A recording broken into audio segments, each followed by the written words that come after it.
जन लोकपाल की लड़ाई पिछले 2 साल से चल रही है और सरकार हमें जनता को बार बार धोखाधड़ी कर रही है। मैं इसलिए कहने जा रहा हूँ धोखाधड़ी कर रही है। आप सबको पता है कि जंतर मंतर पर पहला हमारा अनशन हुआ था। वो इसलिए हुआ था कि जन लोकपाल का ड्राफ्ट जो बनाना है वो जॉइंट कमेटी ने बनाना चाहिए। सरकार ने ना बोला। हमारा फिर से जंतर मंतर पर आंदोलन शुरू हो गया और उस पर जॉइंट कमेटी बन गई। वो जॉइंट कमेटी बनने के बाद 3 महीना तक हमारी मीटिंग चली।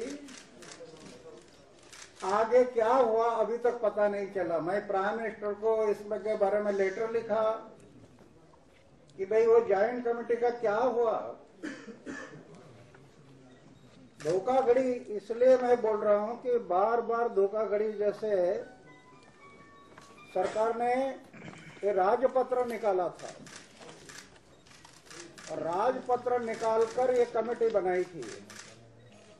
इसमें 5 मंत्री और हमारे 5 लोग 3 महीना मीटिंग चली और अचानक सरकार पलटी खा गई।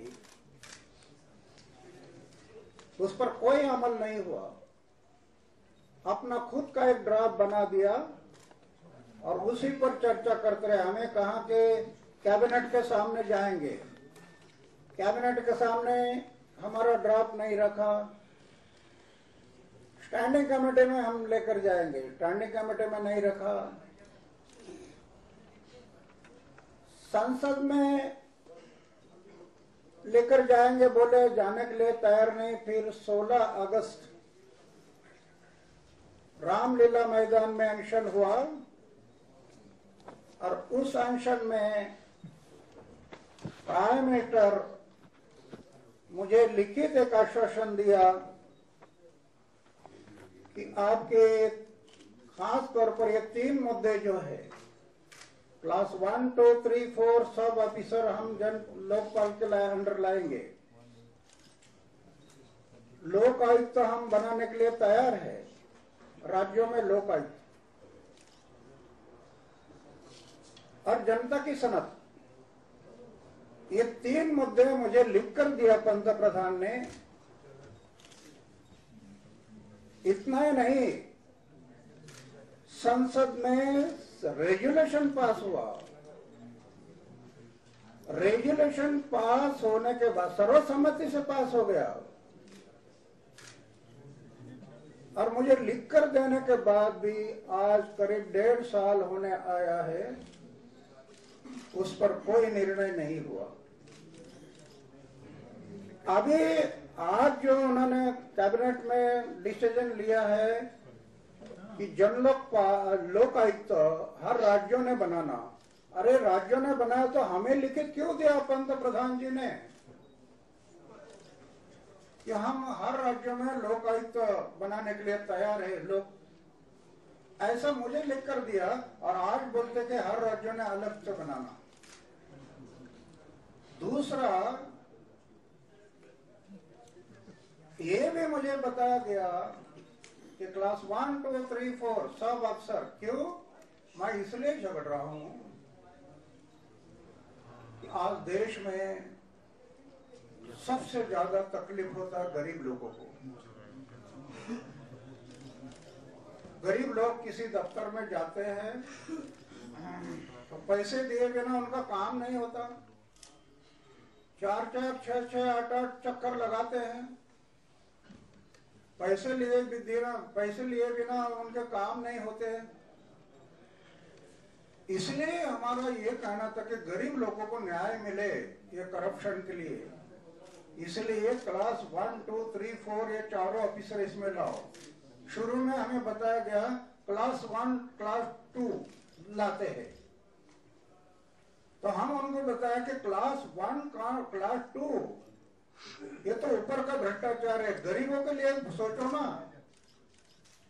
क्लास 3 और 4 ये गरीब के जीवन के साथ जुड़े हुए प्रश्न के साथ ये भ्रष्टाचार है। पहले ना ना कहते गए, अभी ये पंत प्रधान जी से मुझे दूसरा लेटर आ गया कि हम क्लास 1, क्लास 2, क्लास 3, क्लास 4 ये जन लोकपाल के दायरे में लाने के लिए तैयार है और हम ये बिल अभी पास संसद में रखा है। ये मुझे इसमें अभी अभी लिख कर दिया 2 हफ्ता पहले, और आज जो कह रहे कि क्लास 1, 2, 3, 4 ये जन लोकपाल के दायरे में नहीं होगा। तो ये जन लोकपाल का मतलब क्या है? देश के गरीब लोगों को अगर आप न्याय नहीं दिलाते हैं तो जन लोकपाल लाने का मतलब क्या है? सीबीआई, इसमें लिखा है सीबीआई के बारे में भी, सीबीआई के बारे में भी पूरे अधिकार नहीं कि कुछ का अधिकार हम देने के लिए तैयार है, और अभी बोल रहे हैं कि सीबीआई जन लोकपाल के दायरे में नहीं होगा। तो इतने झूठे बोलते हैं, ये सरकार इतनी झूठ बोलती है, वो क्या होगा इस देश का? हमारे सामने प्रश्न है। बार बार 2 साल हो गए, बार झूठे बोलते हैं, बार पलटी खाते हैं। तो इसलिए हम अभी एक ही रास्ता हमारे सामने है। और आपने देखा होगा 16 अगस्त 2011 का अनशन हुआ, पंत प्रधान जी ने लिख कर दिया था, लेकिन फिर भी सब लोग संसद के इकट्ठ आ गए और ये जन लोकपाल बिल नहीं लाना। तो सब देशवासियों में भी टीवी पर देखा कौन कौन क्या क्या बोले हैं। अभी हमें एक ही लगता है, मैं तो देशवासियों के लिए ये विनती करूंगा, अभी पक्ष और पार्टी से इस देश के लिए भविष्य मिलेगा ये आशा नहीं है। अभी देश की जनता ने अपना ही प्रतिनिधि, जो चारित्र्यशील प्रतिनिधि है, उसको जब तक नहीं भेजेंगे, संसद में जब तक अच्छे लोग नहीं जाएंगे, चारित्र्यशील लोग नहीं जाएंगे, तब तक जन लोकपाल नहीं आएगा।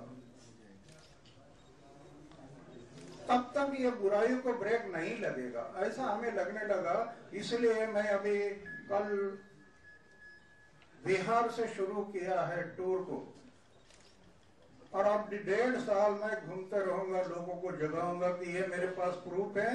ये बार जन लोकपाल के लिए आश्वासन देते और पलटी खाते